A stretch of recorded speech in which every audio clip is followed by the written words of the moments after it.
क्रांति में अंजाम नहीं देखा जाता।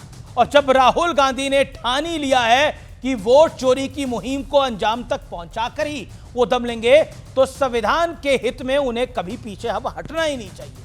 मैं ये बात मान ही नहीं सकता कि संसद में डरो मत की रट लगाने वाले श्रीमान राहुल गांधी चुनाव आयोग से डर गए हैं या घबरा गए हैं। ये आरोप बीजेपी के आरोप हैं। अमित मालविया तो बकायदा रिसर्च करके वो धाराएं तलाश लाए हैं उनके मुताबिक, जिनसे राहुल गांधी डर गए हैं, घबराए हुए हैं। अमित मालविया का दावा है कि राहुल गांधी जानते हैं कि अगर उनके दावों की जांच हुई तो मामला कोर्ट कचहरी तक पहुंच सकता है, और अगर फिर माफी वाली नौबत आ गई तो बड़ी किरकिरी हो जाएगी, फजीहत हो जाएगी।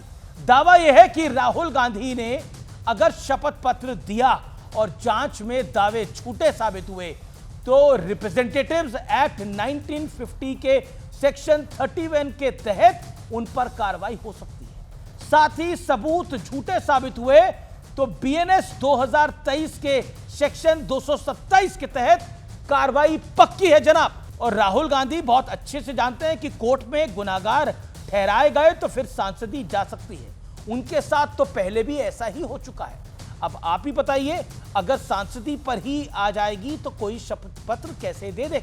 कौन कानूनी पचड़े में पड़ना पसंद करेगा? पॉलिटिकल हिट एंड रन की कोई इतनी बड़ी सजा देता है क्या? चुनाव जीतने का अधिकार किसे नहीं है? इसके लिए 2-4 सियासी स्टेटमेंट ही दिए तो क्या बड़ा गुनाह कर दिया? संसद ठप हुई तो क्या हुआ? सड़कों का घेराव किया गया, जनता के कुछ 1 करोड़ रुपए स्वाह हुए तो क्या हुआ? क्या ये इतनी बड़ी बात हो गई है? क्या माननीय सांसदों का देश के खजाने पर इतना मामूली सा हक भी नहीं है? जिन्हें विपक्षी सांसदों ने प्रदर्शन में सिर्फ कमियां ही कमियां दिख रही हैं, उन्हें राहुल गांधी की उस महिला सहयोगी की मेहनत नहीं दिख रही होगी जो एक-एक कैमरामैन का हाथ पकड़कर खींच कर उस स्पॉट पर लेकर आकर खड़ा कर रही है जहां से राहुल जी की प्रोफाइल पिक्चर सबसे क्रांतिकारी दिखाई दे। माहौल देखकर ऐसा लग रहा है कि बस इस बार 3 निशाने पर लगी जाएगा। लेकिन सुप्रीम कोर्ट ना जाने कहां से बीच में आ जाता है।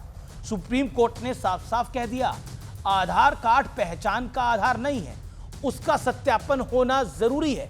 हालांकि मेरा एनालिसिस है, सुप्रीम कोर्ट ने क्या कहा, इससे एसआईआर का विरोध करने वालों पर कोई खास फर्क नहीं पड़ेगा।